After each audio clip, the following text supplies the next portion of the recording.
देखिए राहुल, मतलब अभी की हालात अगर जो आप देखें तो बीजेपी के लिए स्थिति काफी चिंताजनक है। चिंताजनक इसलिए है कि देखिए, एक तो 10 साल की एंटी इनकम्बेंसी साफ तौर पर नजर आ रही है, और फिर कुछ और फैक्टर्स उसमें जुड़ते चले गए हैं। एंटी इनकम्बेंसी एक था, फिर साथ में ये विनेश फोगाट का और पुनिया का ज्वाइन करना कांग्रेस, वो एक कह लीजिए कि कांग्रेस के लिए एक बूस्टर का काम कर रहा है वहां पर। और फिर उसके साथ आप ये देखिए कि ये चुनाव क्यों इंपॉर्टेंट है। देखिए, एक तो हरियाणा को हम सब जानते हैं कि हरियाणा जो है वो पॉलिटिकली एक बड़ा जिसको कहेंगे कि पॉलिटिकली बड़ी वाइज स्टेट कही जाती है, जिसको कि लोगों का विजडम, पॉलिटिकल विजडम काफी अच्छा आंका जाता है, और हरियाणा को अक्सर हम इस देश का पॉलिटिकल बैरोमीटर कह सकते हैं। हरियाणा की जो जो वहां से सिग्नल्स आते हैं पॉलिटिकल से। फिर हुआ क्या है हरियाणा में, देखिए आप कहिए कि एक हमारे यहाँ अक्सर नारा चलता था, जय जवान जय किसान। तो किसान तो पहले नाराज है, और जवान की अगर हम बात करें तो अग्निवीर जो है वो एक ऐसा इशू है जो वहां पर एक इमोटिव इशू है। हम सब जानते हैं कि पैरामिलिट्री फोर्सेस, मिलिट्री फोर्सेस में हरियाणा का बहुत बड़ा योगदान है, बहुत बड़ी तादाद में लोग वहां पर जाते हैं। अब ये जय जवान जय किसान और इसके साथ जुड़ गया है जय पहलवान, क्योंकि हम ये भी देखते हैं कि पहलवान भी हरियाणा से बहुत आ रहे हैं, और हरियाणा का स्पोर्ट्स में जो कंट्रीब्यूशन है, चाहे हम ओलंपिक्स की बात करें या नेशनल लेवल, इंटरनेशनल लेवल, वो भी एक बहुत ज्यादा कंट्रीब्यूशन है। और फिर हमने देखा कि बीजेपी की चिंताएं तो साफ तौर पर नजर आ रही हैं इन चीजों को लेकर, तीनों सेगमेंट है। अब ये जब कंबाइन कर रहे हैं, और दूसरी तरफ बीजेपी की एक कोशिश जो रही, देखिए आपने कहा कि स्लॉग ओवर्स में नेतृत्व परिवर्तन किया गया, वो क्यों किया गया था? क्योंकि बीजेपी के गेम प्लान कहीं ना कहीं थी कास्ट पोलराइजेशन को लेकर, और हम सब जानते हैं उसकी जड़ें पीछे जाट एजिटेशन तक जाती हैं 2016 के, और उसके बाद 2019 में पोलराइजेशन बीजेपी के लिए कारगर सिद्ध हुआ था। 10 की 10 लोकसभा सीट जीती थी, और सरकार आई थी, दोबारा रिपीट हुई थी।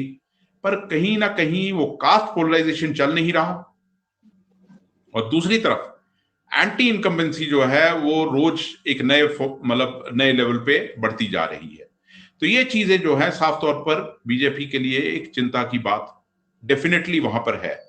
हाँ, पर इसका मतलब ये नहीं है कि कांग्रेस कंप्लेसेंट हो सकती है, क्योंकि हम सब जानते हैं एक जो सो कॉल्ड जो एक बात चल रही थी कि एक इंडिया ब्लॉक चुनाव लड़ेगा, वो कहीं नजर नहीं आया। आम आदमी पार्टी के साथ सीटों पे समझौता नहीं हो पाया, लेफ्ट से समझौता नहीं हो पाया।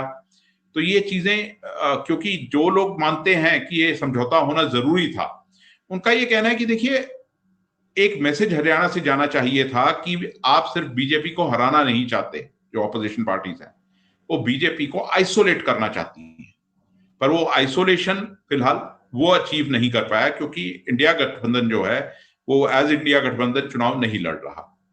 पर बीजेपी की समस्याएं जो हैं वो मल्टीपल लेवल पे बढ़ी हुई हैं, और कारण उसके बहुत टॉप स्टेट्स में है जहां पर अनएम्प्लॉयमेंट की दर सबसे ज्यादा है।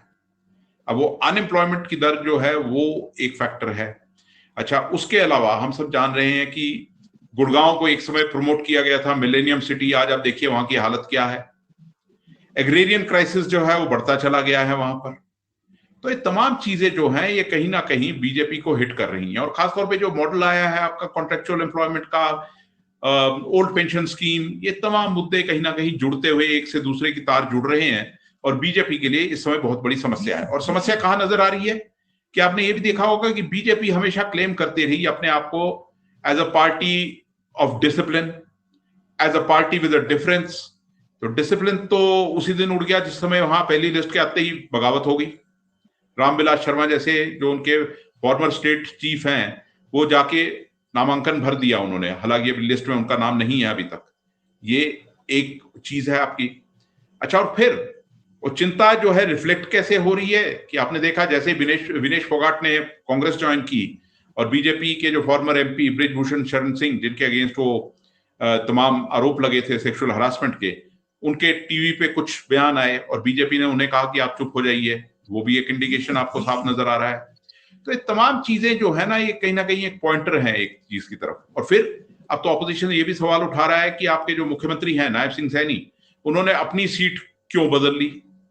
वो भी एक, देखिए ये सब चीजें जो होती है ना कहीं आपका एक शेकिंग कॉन्फिडेंस को रिफ्लेक्ट करती हैं। तो वो चीजें आपको साफ नजर आ रही हैं इस समय, और इसको कंट्रोल कर पाना बीजेपी के लिए मुश्किल और बड़ी है। तो बीजेपी की जब आप बात करते हैं तो बीजेपी में देखिए एक जो ट्रेंड शुरू हुआ ना ये मोदी शाह के टाइम में, कि आप सेंटर से इंपोज किए गए लीडर्स, क्योंकि वैसे आप देखिए तो मनोहर लाल खट्टर भी कभी पहली चॉइस नहीं थे बीजेपी के, मतलब अगर आप उनका मास बेस या पार्टी के अंदर उनकी उसको देखते आप, जो भी उस टाइम कॉम्बिनेशंस थे, तो वो भी नहीं थे। अब उनको भी मोदी साहब ने नियुक्त किया था, और उसके बाद सैनी साहब को भी लाया गया वहां पर, एक ओबीसी कार्ड खेलने की कोशिश की गई और जो एंटी इनकम्बेंसी है उसको खत्म करने की कोशिश की गई। होता क्या है कि जब कोई बिल्कुल सेंट्रलाइज्ड ऐसा एटमॉस्फेयर बन जाए, तो फिर अगर प्रधानमंत्री का ही चेहरा था, तो आज प्रधानमंत्री का चेहरा क्यों गायब हो गया? सवाल वहां लोगों के सामने भी यही आ रहा है, क्यों गायब हो गया? बाकी नेता कहां है? और या बाकी नेता उस तरह से आपने वो लीडरशिप डेवलप नहीं होने दी, क्योंकि हरियाणा एक ऐसा स्टेट था जहां पहली बार आप पावर में आए थे, तो कायदे से तो वहां पर एक लीडरशिप को, एक मतलब एम्फेटिक लीडरशिप डेवलप होनी बहुत जरूरी थी, जिसका एक पैन हरियाणा जो मतलब प्रेजेंस होती। अब वो चीज जो थी वो खट्टर साहब एक तो पंजाबी समुदाय से, और दूसरा बीजेपी की जो सीटें ज्यादातर जो आई हैं दोनों चुनावों में, वो अराउंड जीटी रोड, जिसको हम कहते हैं जाट हार्टलैंड, वहां नहीं थी, वहां बाकी पार्टियों का ही वर्चस्व था, तो वो चीज हुई है। अच्छा, कांग्रेस की हम बात करें तो कांग्रेस में तो एक फिनोमेना है कि हाँ, इंटरनल आप फाइटिंग कह लीजिए या राइवलरी कह लीजिए या एसर्शन कह लीजिए, जो भी कह लीजिए, वो चीज है। पर हरियाणा में आज उनके पास नेता तो हैं। नेता देखिए, हुडा की आपने बात की, हुडा एक नेता है जिनका पैन हरियाणा एक्सेप्टेंस भी है, प्रेजेंस भी है। उसके बाद उनके जो राइवल ग्रुप्स कहे जाते हैं, चाहे रणदीप सुरजेवाला का नाम आ जाता है, कुमारी शैलजा का नाम आ जाता है, अलग अलग चीजें आती हैं, नाम आते रहते हैं, पर कम से कम कांग्रेस के पास वो नेता तो हैं। अब नायब सिंह सैनी जो हैं, वो उनको कभी किसी ने सोचा नहीं था कि वो मुख्यमंत्री बना दिए जाएंगे। अब ये एक्सपेरिमेंट देखिए आपने, गुजरात में आपका चल गया, उत्तराखंड में चल गया, तो जरूरी नहीं है चलेगा। जैसा मैंने कहा कि हरियाणा तो एक पॉलिटिकल बैरोमीटर है, वहां बहुत चीजें आती हैं इन चीजों को लेकर जो है ना। और कास्ट पोलराइजेशन में राहुल एक चीज हुई है, देखिए जो हम सब जानते हैं कि जो जाट एजिटेशन था 2016 का, उसके बाद बीजेपी कामयाब एक चीज में हो गई थी कि वो जो एक नैरेटिव गया था कि जाट वर्सेस द रेस्ट, वहां 36 बिरादरी का सोशल जो है, हम जानते हैं वहां का जो माहौल है, सोशल सोसाइटी जो है, अब उसमें क्या हो गया था, जाट वर्सेस बाकी 35। पर किसान आंदोलन जो है वो कहीं ना कहीं एक बहुत बड़ा रोल प्ले कर गया उसमें। एक तो यह हुआ कि किसानों का जो छाप थी वो फुटप्रिंट बढ़ गया पूरे हरियाणा में, होगा भी, हरियाणा 65% जो है वो रूरल एरियाज में रह रहा है, तो एक चीज तो वो हुई।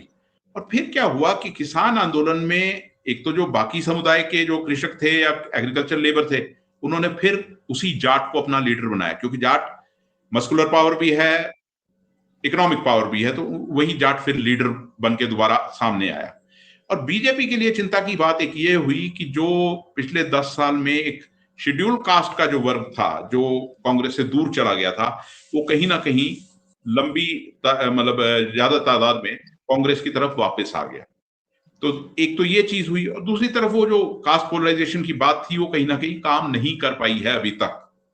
अब उसका जो क्रिटिक्स है उनका एक ये भी कहना है कि जो बाकी जगह ये राइट विंग फोर्सेस शुरू हुई हैं इस टाइम हिंदुत्व के मुद्दे को लेकर, तो वो भी इसी कोशिश किया जा रहा है कि किसी तरह हरियाणा में वो संदेश पहुंचे जो भी उनका नैरेटिव है, पर वो फिलहाल काम करता नजर नहीं आ रहा। और है जो बीजेपी का कैंपेन आप देखें हाल के दिनों में, तो वो दोबारा उन मुद्दों को उठा रही है जो कुछ दलितों के ऊपर जो केसेस हुए थे, अत्याचार हुए थे, मिर्चपुर मैसेकर हुआ था, उन मुद्दों को दोबारा उठाने की कोशिश बीजेपी कर रही है वहां पर फिलहाल वो कहीं चलती नजर नहीं आ रही। क्या शिमला का जो मस्जिद वाला विवाद है वो भी इसके जोड़ के देखना चाहिए? देखिए, जो लोग हैं उसे, जो समझदार लोग हैं जिनको थोड़ी पॉलिटिकल अवेयरनेस है, वो इसको जोड़ रहे हैं, उसको जोड़ के देख रहे हैं कि ये तमाम चीजें, देखिए शिमला, उत्तराखंड, रोज के नैरेटिव्स कहीं ना कहीं वो हेडलाइन बनाना, और सोशल मीडिया हमने ये देखा है पिछले 10-12 साल में तो एक टूल की तरह तो इस्तेमाल हुआ ही है ना। तो कोशिश हो रही है पर वैसा हो नहीं रहा। और तो और मतलब नूह का मसला जो है वो भी नहीं, पैन हरियाणा उसकी भी छाप नहीं पहुंच पाई है। बात यह है राहुल कि इकोनॉमिक फैक्टर्स जो है ना कहीं वो बहुत हावी हो चुके हैं इस समय। अब जिसमें सबसे बड़ा एम्प्लॉयमेंट का फैक्टर है। एक तो वैसे एम्प्लॉयमेंट नहीं है, इंडस्ट्री की हालत वैसी नहीं, इंडस्ट्रियलाइजेशन जो होती है हरियाणा की, अब वो रिजल्ट सामने नहीं आ रहे हैं। फिर मैंने जैसा कहा कि अग्निवीर, उसको लेके बहुत डिसइंचेंटमेंट है। और फिर एग्रेरियन क्राइसिस है ना, आए दिन आप अगर ये बयान देखिए, जिन बयानों से लेके ऑपोजिशन अटैक कर रहा है बीजेपी पे, वो क्या है? वो तो किसानी का एक मुद्दा है, एमएसपी का तो हम जानते ही हैं, मिनिमम सपोर्ट प्राइस का, पर उसके अलावा इनपुट कॉस्ट्स, एग्रीकल्चर इम्प्लीमेंट्स, इन सब चीजों को लेकर लगातार बीजेपी को अटैक झेलना पड़ रहा है। और चिंता की बात यह है कि देखिए सैनी इस समय लड़ रहे हैं और खट्टर भी उनके साथ दे रहे हैं, मतलब कि वो पूरी कोशिश हो रही है, वहां पर भी एक चुनाव जिस तरह लड़ा जाता है वो पूरी कोशिश कर रहे हैं,